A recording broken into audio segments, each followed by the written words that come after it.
The stage was set. Bright studio lights illuminated the packed town hall event, where Donald Trump sat on stage in his signature navy blue suit and red tie. Across from him, an audience of patriotic Americans and skeptical liberals filled the seats, waiting for what was about to unfold. Trump had faced many challengers before: journalists, politicians, corporate elites, but tonight, he would face an adversary unlike any other. A decorated U.S. Marine veteran, a man who had served multiple tours overseas, who had seen war firsthand, who had risked his life for a country he no longer recognized. His name was James Carter, and he wasn't here to shake hands. The moment the moderator handed him the microphone, his grip tightened around it like he was holding a rifle. His jaw clenched, his eyes locked onto Trump with a mixture of anger and bitter disappointment. "Mr. Trump," he began, his voice sharp, steady. "I wore this uniform for 22 years. I fought for America, not for Democrats, not for Republicans, but for the America we were promised. The America you claimed you would fight for." The audience stiffened. The air was thick with tension. Trump remained calm, watching Carter with that signature smirk, as if he had already won the battle. "You ran on America first," Carter continued, his voice rising. "You told us you'd bring back jobs, that you'd stop the endless wars, that you'd stand up for veterans. But once you got into office, what did you do?" Trump raised an eyebrow. "Here it comes. You gave billions in contracts to the same defense contractors you said were robbing this country blind. You promised no more endless wars, but you pumped even more money into the war machine. And what about the soldiers who actually fought? The veterans who came home broken, struggling to find work, buried in medical bills? What did you do for them?" The audience erupted. Some cheered in agreement. Others booed, calling Carter a traitor. But he wasn't finished. "And now you want to talk about border security?" Carter scoffed, shaking his head. "You promised to get rid of criminals. Instead, you're ripping families apart and deporting hardworking immigrants who built this country. That's not America first, that's America last." A wave of murmurs swept through the crowd. Trump finally leaned forward, resting his elbows on the table, his face unreadable. For the first time that night, he spoke. "Are you done?" he asked, his tone casual, almost amused. Carter's fists clenched. "No, Mr. President," he said coldly. "I'm just getting started." The stage was set. Bright studio lights illuminated the packed town hall event, where Donald Trump sat on stage in his signature navy blue suit and red tie. Across from him, an audience of patriotic Americans and skeptical liberals filled the seats, waiting for what was about to unfold. Trump had faced many challengers before: journalists, politicians, corporate elites. But tonight, he would face an adversary unlike any other. A decorated U.S. Marine veteran, a man who had served multiple tours overseas, who had seen war firsthand, who had risked his life for a country he no longer recognized. His name was James Carter, and he wasn't here to shake hands. The moment the moderator handed him the microphone, his grip tightened around it like he was holding a rifle. His jaw clenched, his eyes locked onto Trump with a mixture of anger and bitter disappointment. "Mr. Trump," he began, his voice sharp, steady. "I wore this uniform for 22 years. I fought for America, not for Democrats, not for Republicans, but for the America we were promised. The America you claimed you would fight for." The audience stiffened. The air was thick with tension. Trump remained calm, watching Carter with that signature smirk, as if he had already won the battle. "You ran on America first," Carter continued, his voice rising. "You told us you'd bring back jobs, that you'd stop the endless wars, that you'd stand up for veterans. But once you got into office, what did you do?" Trump raised an eyebrow. "Here it comes. You gave billions in contracts to the same defense contractors you said were robbing this country blind. You promised no more endless wars, but you pumped even more money into the war machine. And what about the soldiers who actually fought? The veterans who came home broken, struggling to find work, buried in medical bills? What did you do for them?" The audience erupted. Some cheered in agreement. Others booed, calling Carter a traitor. But he wasn't finished. "And now, you want to talk about border security?" Carter scoffed, shaking his head. "You promised to get rid of criminals. Instead, you're ripping families apart and deporting hardworking immigrants who built this country. That's not America first, that's America last." A wave of murmurs swept through the crowd. Trump finally leaned forward, resting his elbows on the table, his face unreadable. For the first time that night, he spoke. "Are you done?" he asked, his tone casual, almost amused. Carter's fists clenched. "No, Mr. President," he said coldly. "I'm just getting started." The room was on fire. Shouts echoed from both sides of the audience, some cheering Trump, others yelling at him. It wasn't just a debate anymore. It was war. "Call," James Carter gritted his teeth, his hands clenched into fists so tight his knuckles turned white. Trump's last words had hit a nerve. "You want to compare illegal immigration to someone breaking into my house?" Carter spat, his voice shaking with fury. "That's the kind of cheap, oversimplified garbage you feed to your followers so they won't think for themselves." The crowd gasped. Trump smirked. "Oh, they think for themselves, believe me," he said, his voice smooth as steel. "And you know what they see? They see an economy that worked. They see safety. They see jobs. They see a president who actually fought for them, instead of selling them out like your buddies in Washington." Carter slammed his fist on the table. "Fought for them?" he barked, his voice rising. "You fought for yourself. You sat in your golden tower while guys like me bled in the sand. You let the war machine eat us alive, and now you stand here acting like some kind of hero?" His voice cracked. For the first time, the rage wasn't just political. It was personal. The audience stirred. Some people nodded in agreement, others whispered, sensing a shift. Trump didn't blink. "And tell me, Colonel," he said, his voice dropping lower, cutting through the noise like a blade, "which president sent you there?" Carter froze. The audience fell dead silent. He opened his mouth, then closed it. Trump's eyes pierced through him. "You weren't fighting my war," Trump continued, his voice steady. "You were fighting theirs." Carter swallowed hard. He knew exactly what Trump meant: the Bushes, the Clintons, the Obamas, the endless cycle of war. Trump leaned forward. "I didn't put you there, but I fought like hell to bring you back."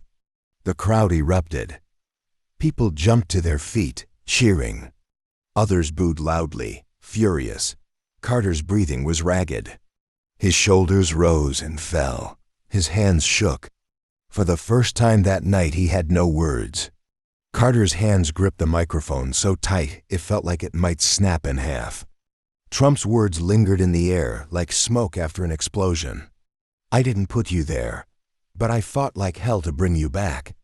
The crowd was electric.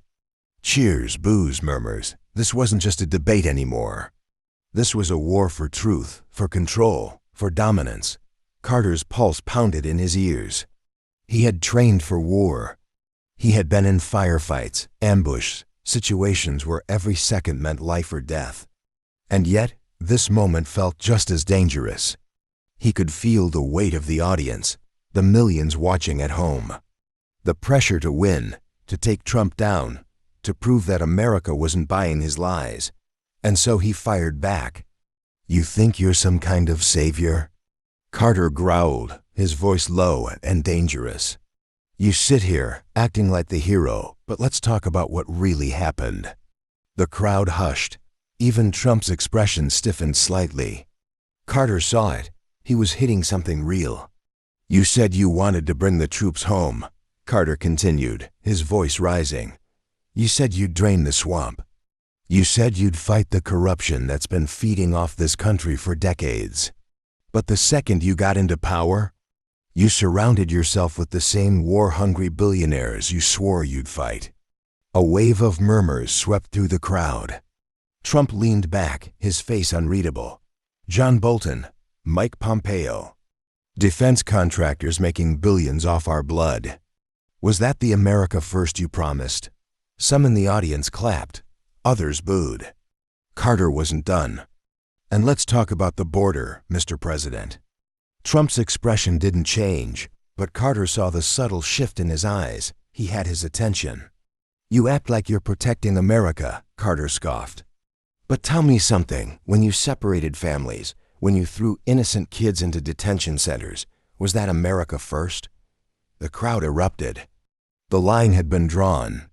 Trump exhaled slowly, tapping his fingers against the table. For the first time all night, he didn't interrupt. Carter leaned forward. I fought for this country, he said, his voice like steel. Not for a flag, not for a party, but for the people. And I will not sit here and watch you pretend that you fought for them too. Boom. The words hit like artillery fire. Trump's jaw tightened. The audience was split down the middle. Some were clapping, standing, cheering. Others were furious, shouting, calling Carter a traitor. And still, Trump hadn't said a word. The silence was deafening. Carter could feel the momentum shifting. For the first time all night, he was winning. But then, Trump smiled. The energy in the room was electric. Call. James Carter sat tall, his face flushed, his fists still clenched. He could feel the momentum shifting, the crowd reacting to his words. For the first time tonight, he had put Trump on the defensive. And then, Trump smiled, not a forced politician's smile. Not a nervous grin, a knowing smirk.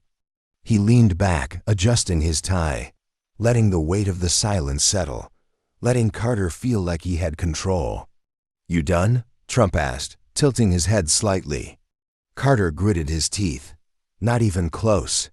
Trump chuckled a low, confident sound that sent murmurs through the audience. You're good, Colonel. I'll give you that. You got the passion, you got the fire. But there's just one little problem. He paused. The tension was suffocating. Carter's jaw tensed. He didn't take the bait. You're talking like a soldier, Trump continued, his voice calm. But you're thinking like a politician. Boom. The audience stirred. Carter's eyebrows twitched, just for a second. You say I broke my promises? Trump said, sitting forward, his elbows resting on the table. You say I let the war machine keep running? That I let the defense contractors get richer? He shook his head. No, Colonel. They kept the war machine running. They made sure I couldn't pull the troops out as fast as I wanted. They fought me every step of the way. You want to blame someone? Blame the real enemy. Carter narrowed his eyes. Oh, here we go. The deep state, right? Trump smirked again. You're damn right. The audience reacted instantly. Some erupted in applause. Others groaned in frustration. Carter narrowed his eyes. Oh, here we go. The deep state, right? Trump smirked again. You're damn right. The audience reacted instantly. Some erupted in applause. Others groaned in frustration. You served 22 years, Colonel, Trump said, locking eyes with him. So tell me, how many times did you fight a war that Congress actually voted for? Carter's nostrils flared. How many times, Trump pressed, did you see billion-dollar defense deals get signed while you were out there bleeding for this country? Carter stiffened. He knew the answer. Trump leaned in closer, his voice dropping to a near whisper. You think I was part of that club? No, Colonel. I was the only one who ever fought against it. Carter swallowed hard. The crowd was hanging on every word. Trump had him. And the border? Trump said, shifting gears. You talk about separating families. You know what separates families, Colonel? Drug cartels, human traffickers, gangs. You think they care about families? Carter tried to speak, but Trump wasn't finished. I built that wall to protect American families. Not to punish anyone, but to keep this country safe. A wave of applause erupted through the crowd. Trump leaned back again, his expression confident. So tell me, Colonel, he said smoothly. If I failed, why is it that every Democrat in Washington spent 4 years trying to stop me? Carter opened his mouth, then closed it. For the first time all night, he had no answer. The crowd sensed it. Trump sensed it. And Carter, he felt it. The tide was turning. James Carter could feel it slipping away. The energy in the room had shifted. Just minutes ago, he had the upper hand. His voice had carried weight. His words had ignited passion. But now he was on the defensive. Trump had flipped the script, turned Carter's own fury against him. The audience wasn't just listening to him anymore. They were questioning him, and Carter knew it. His jaw tightened.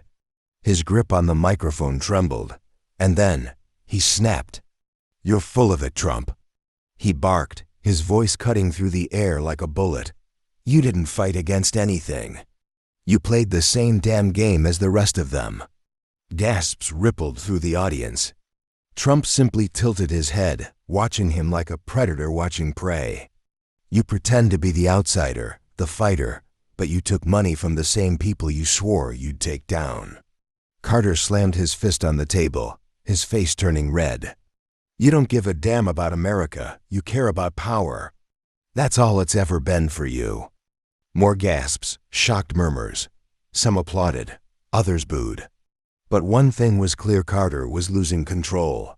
Trump stayed completely still, letting Carter burn himself out. "You talk about keeping families safe?" Carter scoffed, his voice dripping with frustration. "Tell that to the kids who lost their parents to your ICE raids. Tell that to the families you shattered. You want to act like you're the only one who cares about security? Fine, but don't pretend you didn't do just as much damage." More applause, more boos. The room was divided. Carter's breathing was heavy. His chest rose and fell rapidly. And still, Trump hadn't moved, hadn't flinched, hadn't even blinked. And then, he laughed right in Carter's face. Not a deep belly laugh, not a mocking cackle. Just a low, amused chuckle. And that was worse than any insult. Carter's eyes widened, his fists clenching so tight his knuckles turned white. Trump shook his head, smirking. "There it is," he said smoothly. "There's the moment." Carter stiffened. "What the hell are you talking about?" Trump leaned forward. "The moment you lose," he said simply. The audience stirred. "You're not debating anymore, Colonel," Trump continued, his voice deadly calm. "You're just yelling. You lost your temper. You lost the argument, and now you're just making noise." Carter's breath hitched. Trump leaned back. "You're a soldier, Colonel. You should know better than anyone. The one who loses control is the one who loses the war." The words hit Carter like a punch to the gut, because he knew deep down, Trump was right. James Carter felt the weight of the moment crushing down on him. He had faced enemy fire. He had survived battlefields where every second was a fight for survival. He had been outnumbered, outgunned, but he had never felt this kind of pressure. Trump's words hung in the air like smoke after an explosion. The one who loses control is the one who loses the war. The audience knew it. The cameras knew it. Even he knew it. But Carter was a soldier, and soldiers didn't surrender. His jaw tightened. His breathing steadied. He forced his fingers to unclench from the microphone. If he was going down, he wasn't going down quiet. He took a deep breath and fired one last shot. "You're right about one thing, Trump," Carter said, his voice lower now, measured. "I am a soldier. I know what war looks like, and I know what losing looks like too." Trump raised an eyebrow. "And I'll tell you what I see when I look at you," Carter continued, his voice hard as steel. "I see a man who sold people a dream and gave them a nightmare. You talk about fighting the swamp. You became the swamp. You talk about standing up to the system. You fed it." The audience reacted sharply. Some cheered loudly. Others booed aggressively. Trump's smirk didn't falter. "You're good with words, Colonel," he said. "But words don't change facts." Carter steeled himself. "Here's a fact for you, Mr. President," he snapped. "You can spin this however you want. You can call me weak. You can say I lost my temper. You can even sit there and smirk like this is just another TV show. He leaned forward, his eyes locked onto Trump's. But out there, beyond this stage, beyond this crowd, there are real Americans who are still waiting for you to be the man you promised you'd be. And guess what? They're still waiting. Boom. The audience exploded. Gasps, shouts, cheers, boos. Trump's expression didn't change. But Carter saw it a flicker in his eyes. Not fear, not anger. Something else. Maybe, just maybe, he had landed a hit after all. But was it enough? The audience was in chaos, shouting, cheering, booing. Some stood and clapped for Call James Carter. Others shook their heads in frustration. The energy in the room was electric. And in the center of it all, Donald Trump sat completely still. His hands rested lightly on the table. His face was unreadable. No anger, no frustration, no sign that he had been shaken. And then he smiled. "You done?" he asked, his voice low, calm. Carter didn't flinch. "I've said what I came to say." Trump nodded slowly, tapping his fingers together. "Good," he said. "Because now it's my turn." The crowd hushed. The energy shifted. Trump leaned forward, his gaze locked onto Carter with the precision of a sniper. "You call me a liar, a sellout, someone who became the very thing I swore to fight." He shook his head. "Colonel, let me explain something to you. I walked into Washington as an outsider. I was never supposed to win. The system? The swamp? They hated me from day one. They fought me every single step of the way. They blocked every attempt I made to fix this country. You know why?" He paused. The room was dead silent. "Because I wasn't one of them." Carter narrowed his eyes. "You talk about war like you're the only one who understands sacrifice," Trump continued. "I fought a different kind of war, Colonel, one you didn't see.